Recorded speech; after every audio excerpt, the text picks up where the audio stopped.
akong gisgutan adlaw karon nga Domingo, January 16, 2005. Ato ang padayon na ato ang tema. Nagisgot ko Lordship of Christ sa miaging semana. Unya nagisgot ko og Christian Economic System kabahin gyapon sa mao ang tema. Unya do na lang ko i-recap og gamay nga unsa kanindot ning paghari sa Dios sa atong time, talent and treasure. Unya ato gining paghinungdan kanunay kay ang paghatag sa atong time, talent, and treasure, it is a must sa balaod. Apan karon labaw na sa must kay di na balaod, diha na gyud sa gugma. So dili na kapugson sa imong time, talent, treasure kung dili sa gugma, diha sa paghatag nga malipayon. In the context sa Sirach chapter 35 verses 8 hangtod sa 11 nga kung mag-offer ka kapag malipayon sa kasing-kasing, usahay maghatag ta mo dala nga dala mugot para si Brother Emrado. Unya nindot kay ni kay mo bitaw na sayings nga unsa nang sayings nga dili kining it's better to give than to receive.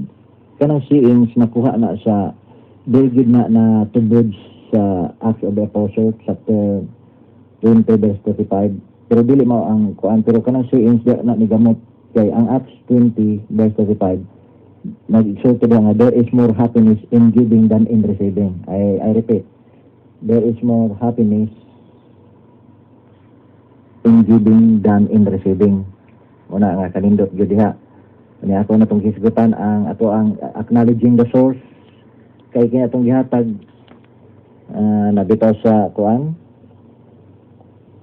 Plenary Council of the Philippines page 103 section 301 na kung nahatag ka, you are not giving nga imuha, naghatag ka what is due, what is justice ba, what is due kanang kuan bitaw. Kung naghatag ka sa kabus, naghatag ka sa simbahan, actually you are not giving nga imuha gid kay kining tanan akong gikasulti sa acknowledging the source nga kining tanan gipanag-iya ni sa Ginoo.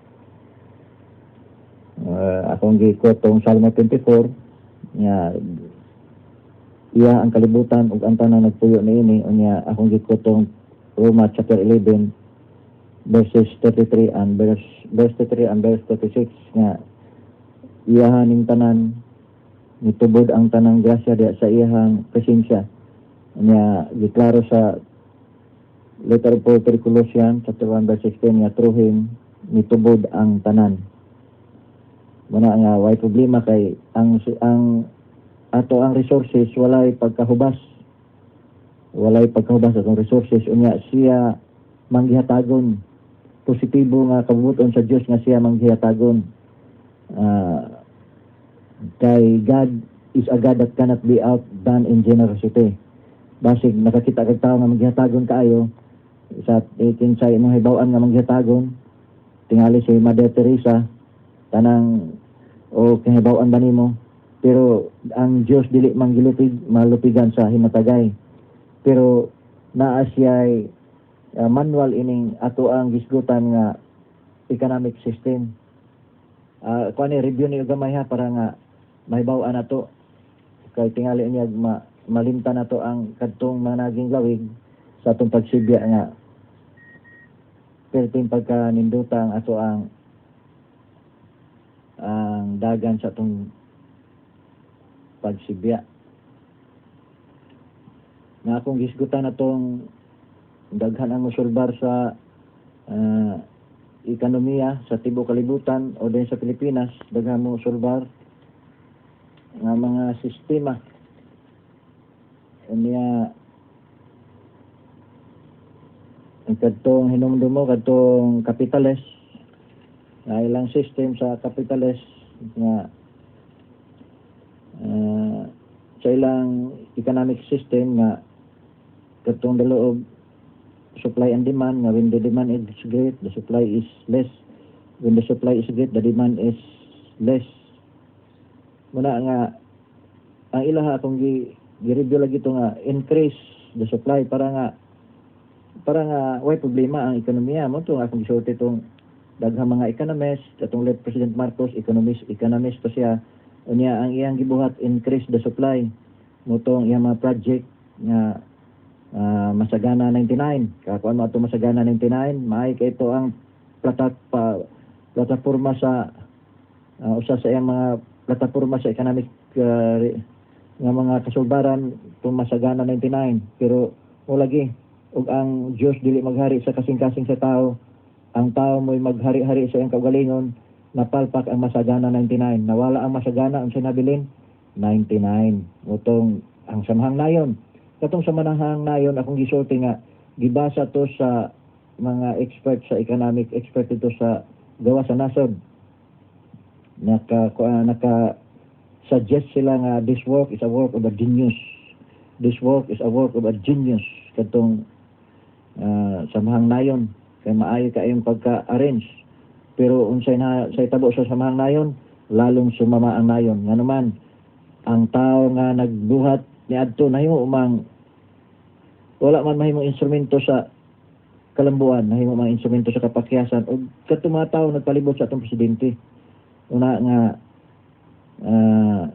napalpak gihapon. Muna nga tungod kay napalpak ang increase the supply, arita sa kuan kining Green Revolution motong tanom taga-munggay tangkong kay wa may nahimo. Kay ang kasing-kasing sa tao nga nigamit adtong kwarta nga kadtong pahulam sa gobyerno nga hapit almost all nga mga sektor sa katilingban nakahulam adto unya napalpak.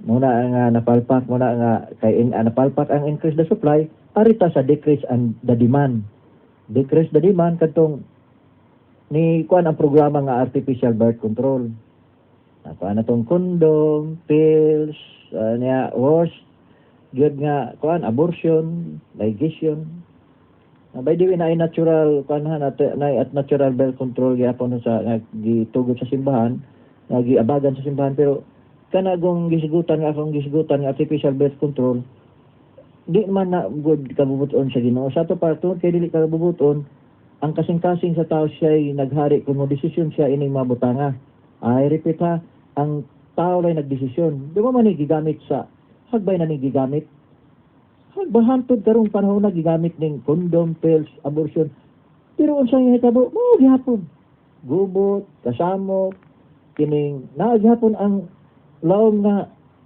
economic crisis nga gitawag og fiscal crisis gikan pa man sa una gibuhat man is tao ba apan tungod kay tao ang nagbuot napalpak kay ang paghari sa tao kay baro ang Dios nga kung ang tao maghari sa atong gisgutan mapalpak siya nganong mapalpak man kay yun ang Dios you can do nothing without me ang atong paningkamot bisag unsa ka una-una nato ka successful will go all into waste. Masayang lang ang tanan. And practically wa gyud kahimong kaayuhan kun ang Ginoo na gani dili mag-abag sa tao kay what you sow is exactly what you reap. Galatians basig masipyat ko Galatians 7:6.